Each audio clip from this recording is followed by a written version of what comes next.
administering the modified checklist for autism in toddlers to Courtney about her child who is 20 months old and a relatively healthy child. Hi, I am from Temple University's Therapeutic Rec program, and today I'm going to ask you a few questions about your toddler who is 20 months old relating to the modified checklist for autism. Okay. If you point to something across the room, does your child look at it? For example, if you point at a toy or an animal, does your child look at the toy or animal? Yes.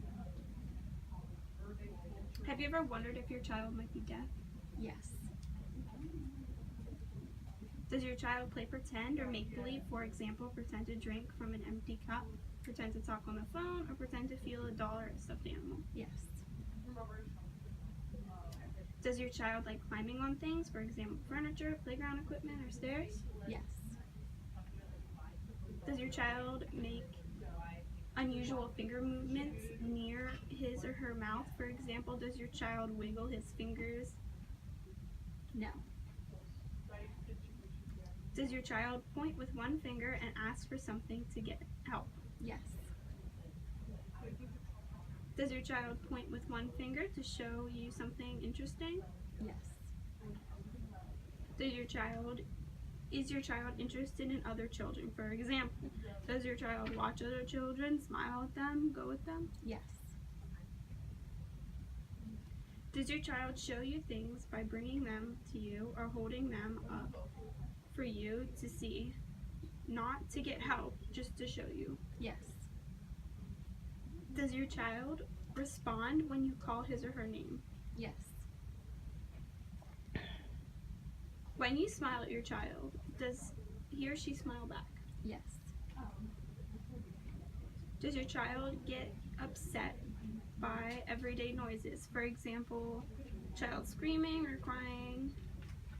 No. Does your child walk? Yes. Does your child look at you in the eye when you are talking to them, playing with them, or helping them dress? Yes. Does your child try to copy what you are doing? Yes. If you turn your head to look at something, does your child look around to see what you are looking at? Yes.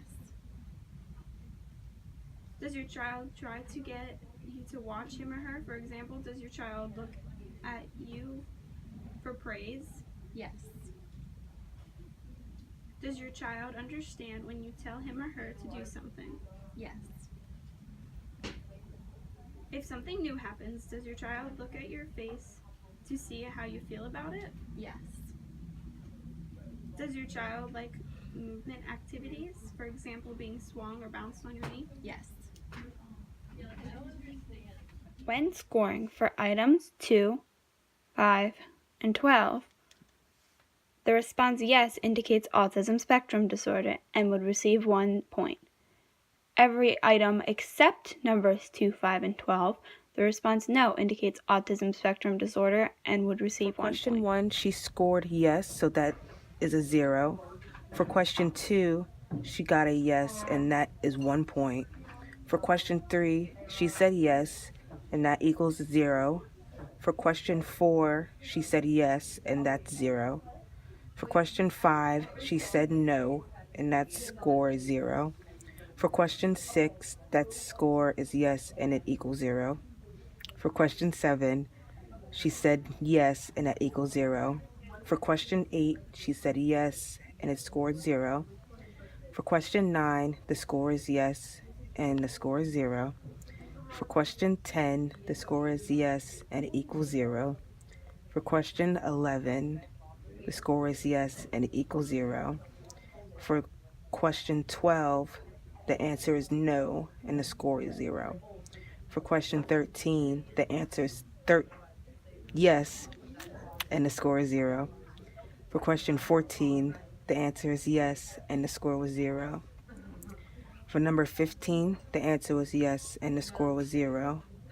For number 16, the answer was yes, and the score was 0. For question 17, the answer was yes, and the score was 0. For question 18, the answer was yes, and she scored 0. For question 19, she said yes, and the score was 0. And for 20, the answer was yes, and the score was 0. So the total score was 1 out of 20. According to the Mchat, Courtney's child received a score of 1, indicating a low score of autism spectrum disorder. However, if the total score would have been 3 through 7, it would indicate a medium risk for autism spectrum disorder. If a medium risk is scored, you would administer the follow-up second stage of the modified checklist for autism in toddlers. This follow-up would look like this. You would re-ask each of the questions, along with follow-up questions to double-check the scoring. However, if the total score initially would have been 8 through 12, you would indicate a high risk for autism spectrum disorder, and you would refer immediate diagnosis of evaluation and evaluate for early intervention.